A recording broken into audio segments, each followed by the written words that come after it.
Hello friends, स्वागत है आपका अपने यूट्यूब चैनल जी के वर्ल्ड 01 में। इस वीडियो में हम पढ़ेंगे प्राचीन इतिहास से 50 महत्वपूर्ण प्रश्न जो कि लूसेंट जी के से होगा। जितने भी इंपॉर्टेंट क्वेश्चन प्राचीन इतिहास से होंगे लूसेंट की बुक में, हम सारे पार्ट वाइज करके कवर करेंगे। ये पार्ट एक है, हर पार्ट में आपको 50-50 क्वेश्चन, सारे क्वेश्चन मिल जाएंगे, एक भी क्वेश्चन नहीं छूटेगा जो इम्पोर्टेंट होगा। तो चलिए शुरू करते हैं पार्ट एक, क्वेश्चन नंबर एक से। क्वेश्चन नंबर एक, सबसे पहले इतिहास को तीन भागों में बांटने का श्रेय किसे दिया जाता है? तो सही आंसर हो जाएगा आपका क्रिस्टोफस सेलियरस को। सबसे पहले इतिहास को तीन भागों में बांटने का श्रेय क्रिस्टोफस सेलियरस को जाता है। नेक्स्ट क्वेश्चन हो जाएगा आपका क्वेश्चन नंबर दो, भारत का सर्व प्राचीन धर्म ग्रंथ क्या है? तो सही आंसर हो जाएगा आपका वेद। भारत का सर्व प्राचीन धर्म ग्रंथ वेद है। नेक्स्ट क्वेश्चन हो जाएगा आपका क्वेश्चन नंबर तीन, वेदों के संकलनकर्ता कौन है? तो सही आंसर हो जाएगा आपका महर्षि कृष्ण द्वैपायन वेद व्यास। वेदों के संकलनकर्ता महर्षि कृष्ण द्वैपायन वेद व्यास हैं। नेक्स्ट क्वेश्चन हो जाएगा आपका क्वेश्चन नंबर चार, वेद कौन सा उपदेश देता है? तो सही आंसर हो जाएगा आपका वसुधैव कुटुंबकम का। वेद वसुधैव कुटुंबकम का उपदेश देता है। नेक्स्ट क्वेश्चन हो जाएगा आपका क्वेश्चन नंबर पांच, चारों वेद कौन कौन से हैं? तो सही आंसर हो जाएगा आपका ऋग्वेद, यजुर्वेद, सामवेद और अथर्ववेद। ये चारों वेद हैं। नंबर एक ऋग्वेद, नंबर दो यजुर्वेद, नंबर तीन सामवेद और नंबर चार अथर्ववेद। नेक्स्ट क्वेश्चन हो जाएगा आपका क्वेश्चन नंबर छह, चारों वेदों को क्या कहा जाता है? तो सही आंसर हो जाएगा आपका संहिता।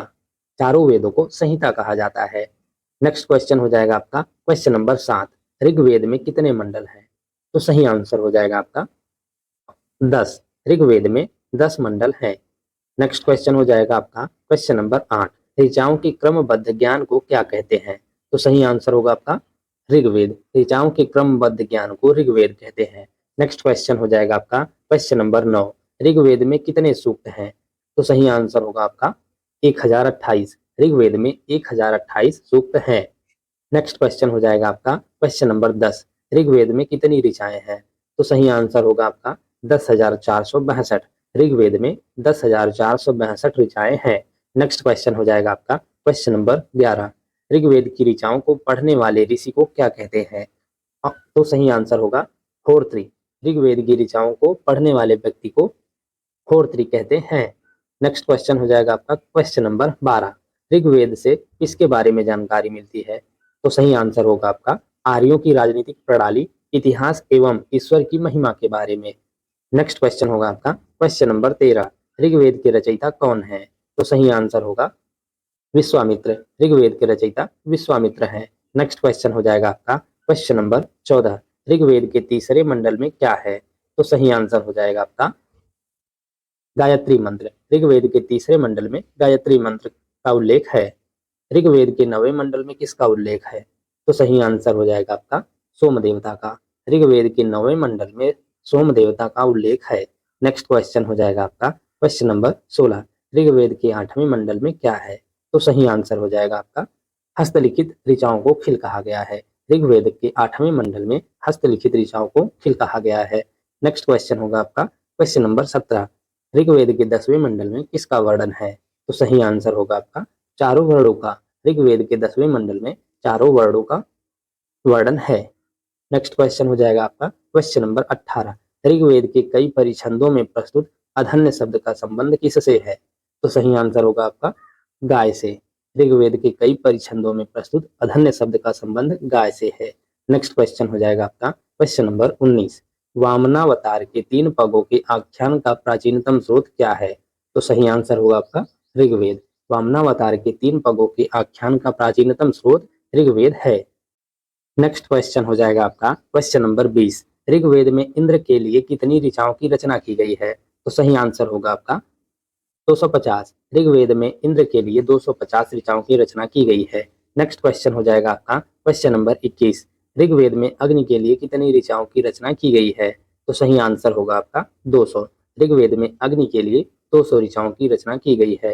नेक्स्ट क्वेश्चन होगा आपका क्वेश्चन नंबर 22, वैदिक साहित्य में ऋग्वेद के बाद किसका स्थान है? तो सही आंसर होगा आपका शतपथ ब्राह्मण का। वैदिक साहित्य में ऋग्वेद के बाद शतपथ ब्राह्मण का स्थान है। नेक्स्ट क्वेश्चन हो जाएगा आपका क्वेश्चन नंबर 23, सस्वर पाठ के लिए मंत्रों तथा बलि के समय अनुपालन के लिए नियमों का संकलन क्या कहलाता है? तो सही आंसर हो जाएगा आपका यजुर्वेद। सस्वर पाठ के लिए मंत्रों तथा बलि के समय अनुपालन के लिए नियमों का संकलन यजुर्वेद कहलाता है। नेक्स्ट क्वेश्चन हो जाएगा आपका क्वेश्चन नंबर 24। यजुर्वेद के पाठकर्ता को क्या कहते हैं? तो सही आंसर होगा आपका अध्वर्यु। यजुर्वेद के पाठकर्ता को अध्वर्यु कहते हैं। नेक्स्ट क्वेश्चन हो जाएगा आपका क्वेश्चन नंबर 25। किस वेद में बलिदान विधि का वर्णन है? तो सही आंसर हो जाएगा आपका यजुर्वेद में। यजुर्वेद में बलिदान विधि का वर्णन है। नेक्स्ट क्वेश्चन हो जाएगा आपका क्वेश्चन नंबर 26। ऐसा कौन सा वेद है जो गद्य एवं पद्य दोनों में है? तो सही आंसर होगा आपका यजुर्वेद। यजुर्वेद ऐसा वेद है जो गद्य और पद्य दोनों में है। नेक्स्ट क्वेश्चन हो जाएगा आपका क्वेश्चन नंबर 27। सामवेद का शाब्दिक अर्थ क्या है? तो सही आंसर हो जाएगा आपका ज्ञान। सामवेद का शाब्दिक अर्थ ज्ञान है। नेक्स्ट क्वेश्चन हो जाएगा आपका क्वेश्चन नंबर 28। इस वेद में मुख्यतया यज्ञ के अवसर पर गाए जाने वाले ऋचाओं का संकलन है? तो सही आंसर हो जाएगा आपका सामवेद में। सामवेद में मुख्यतः यज्ञ के अवसर पर गाए जाने वाले ऋचाओं का संकलन है। नेक्स्ट क्वेश्चन हो जाएगा आपका क्वेश्चन नंबर 29। सामवेद के पाठकर्ता को क्या कहते हैं? तो सही आंसर होगा आपका उद्रात्री। सामवेद के पाठकर्ता को उद्रात्री कहते हैं। नेक्स्ट क्वेश्चन हो जाएगा आपका क्वेश्चन नंबर 30। सामवेद का संकलन किस वेद पर आधारित है? तो सही आंसर होगा आपका ऋग्वेद पर। सामवेद का संकलन ऋग्वेद पर आधारित है। नेक्स्ट क्वेश्चन हो जाएगा आपका क्वेश्चन नंबर 31। सामवेद में कितने सूक्त हैं? तो सही आंसर हो जाएगा आपका 1810 सूक्त। 1810 सूक्त हैं सामवेद में। नेक्स्ट क्वेश्चन हो जाएगा आपका क्वेश्चन नंबर 32। किस वेद को भारतीय संगीत का जनक कहा जाता है?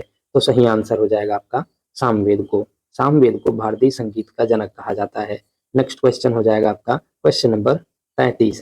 किन दो वेदों में किसी भी विशिष्ट ऐतिहासिक घटना का वर्णन मिलता है? तो सही आंसर हो जाएगा आपका यजुर्वेद और सामवेद में। यजुर्वेद और सामवेद में किसी भी विशिष्ट ऐतिहासिक घटना का वर्णन मिलता है। नेक्स्ट क्वेश्चन हो जाएगा आपका क्वेश्चन नंबर 34। अथर्ववेद की रचना किसने की है? तो सही आंसर हो जाएगा आपका ऋषि अथर्वा ने।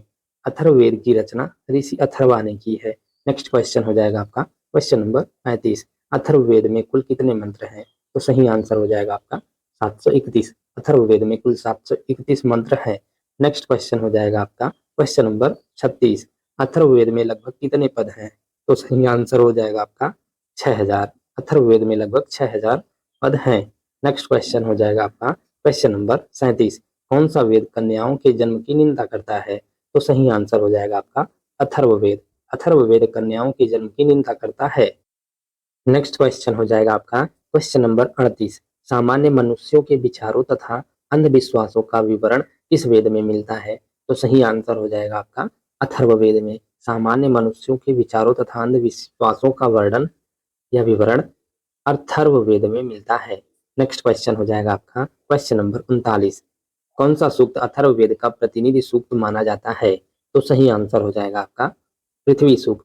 पृथ्वी सूक्त अथर्ववेद का प्रतिनिधि सूक्त माना जाता है। नेक्स्ट क्वेश्चन हो जाएगा आपका क्वेश्चन नंबर 40। किस वेद में परीक्षित को कुरुओं का राजा कहा गया है? तो सही आंसर हो जाएगा आपका अथर्ववेद में। अथर्ववेद में परीक्षित को कुरुओं का राजा कहा गया है। नेक्स्ट क्वेश्चन हो जाएगा आपका क्वेश्चन नंबर 41। किस वेद में सभा एवं समिति को प्रजापति की दो पत्नियां कहा गया है? तो सही आंसर हो जाएगा आपका अथर्ववेद में। अथर्ववेद में सभा एवं समिति को प्रजापति की दो पत्नियां कहा गया है। नेक्स्ट क्वेश्चन हो जाएगा आपका क्वेश्चन नंबर 42। ऋग्वेद से जुड़ी एकमात्र जीवित शाखा कौन सी है? तो सही आंसर हो जाएगा आपका साकल शाखा। ऋग्वेद से जुड़ी एकमात्र जीवित शाखा साकल शाखा है। नेक्स्ट क्वेश्चन हो जाएगा आपका क्वेश्चन नंबर 43। सबसे प्राचीन वेद कौन सा है? तो सही आंसर हो जाएगा आपका ऋग्वेद। ऋग्वेद सबसे प्राचीन वेद है। नेक्स्ट क्वेश्चन हो जाएगा आपका क्वेश्चन नंबर 44। उपनिषदों की संख्या कितनी है? तो सही आंसर हो जाएगा आपका 108। उपनिषदों की संख्या 108 है। नेक्स्ट क्वेश्चन हो जाएगा आपका क्वेश्चन नंबर 45। स्त्री की सर्वाधिक गिरी हुई स्थिति किस संहिता से प्राप्त होती है? तो सही आंसर हो जाएगा आपका मैत्रेयनी संहिता से। स्त्री की सर्वाधिक गिरी हुई स्थिति मैत्रेयनी संहिता से प्राप्त होती है। नेक्स्ट क्वेश्चन हो जाएगा आपका क्वेश्चन नंबर 46। किस संहिता में जुआ और शराब की भांति स्त्री को पुरुष का तीसरा मुख्य दोष बताया गया है? तो सही आंसर होगा आपका मैत्रेयनी संहिता में। मैत्रेयनी संहिता में जुआ और शराब की भांति स्त्री को पुरुष का तीसरा मुख्य दोष बताया गया है। नेक्स्ट क्वेश्चन हो जाएगा आपका क्वेश्चन नंबर 47, शतपथ ब्राह्मण में स्त्री को पुरुष का क्या कहा गया है? तो सही आंसर हो जाएगा आपका अर्धांगिनी। शतपथ ब्राह्मण में स्त्री को पुरुष की अर्धांगिनी कहा गया है। नेक्स्ट क्वेश्चन हो जाएगा आपका क्वेश्चन नंबर 48, सबसे प्राचीन स्मृति कौन सी है? तो सही आंसर हो जाएगा आपका मनुस्मृति। मनुस्मृति सबसे प्राचीन स्मृति है। नेक्स्ट क्वेश्चन हो जाएगा आपका क्वेश्चन नंबर 49, वेदांगों की संख्या कितनी है? तो सही आंसर हो जाएगा आपका 6। वेदांगों की संख्या 6 है। सबसे प्राचीन धर्म सूत्र किसे माना गया है? आपका क्वेश्चन नंबर 50 है। तो सही आंसर हो जाएगा आपका गौतम धर्म सूत्र को। गौतम धर्म सूत्र को सबसे प्राचीन सूत्र माना गया है। Thank you guys for watching. इस वीडियो में हमने लूसेंट जीके से प्राचीन इतिहास का 50 महत्वपूर्ण प्रश्न कवर किया है। जितने भी इंपॉर्टेंट क्वेश्चन होंगे प्राचीन इतिहास से हम सारे कवर करेंगे पार्ट वाइज। ये पार्ट 1 था। इसके नेक्स्ट वीडियो में हम पार्ट 2 कवर करेंगे। उसमें भी हम 50 इंपॉर्टेंट क्वेश्चन सीरियल वाइज जितने भी सीरियल से दिए गए हैं सारे कवर कर लेंगे। जितने भी क्वेश्चन होंगे लगभग 1000 क्वेश्चन हो गए हैं, प्राचीन इतिहास से बन गए हैं। तो पार्ट वाइज हम 50-50 क्वेश्चन हर पार्ट में कवर कर लेंगे। तो आप वीडियो में कंटिन्यूअस बने रहिएगा and thank you for watching.